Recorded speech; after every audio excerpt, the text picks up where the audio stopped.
Tapos maisip ko yung putang inang isa pa yung Manila Water. Pag naisip ko, wala.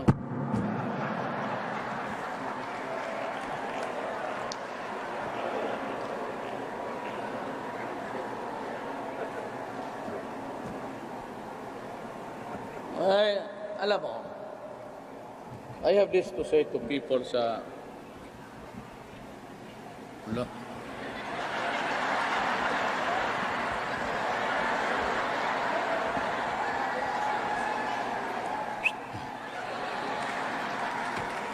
Alam mo, dalawang araw na ang mga tao lang ligo. Diyan na sumasakot sa mga bumbero.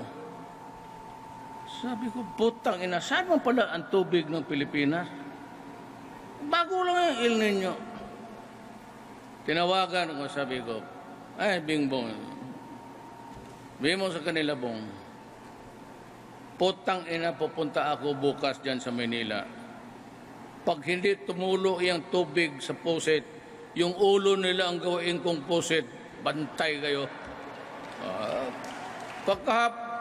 Noon time, labas na ang tubig. Kaya sabi ko, I have this message for them. Wala akong galit sa inyo.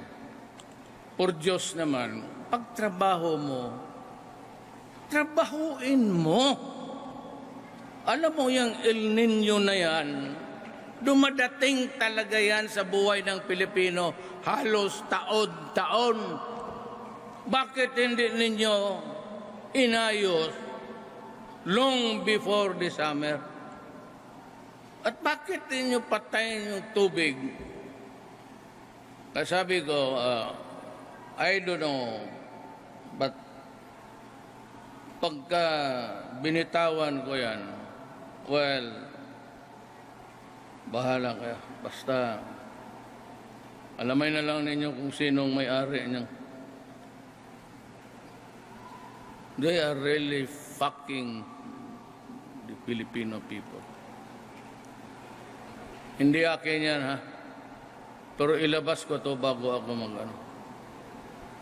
Takot lang ako baka mag-alma itong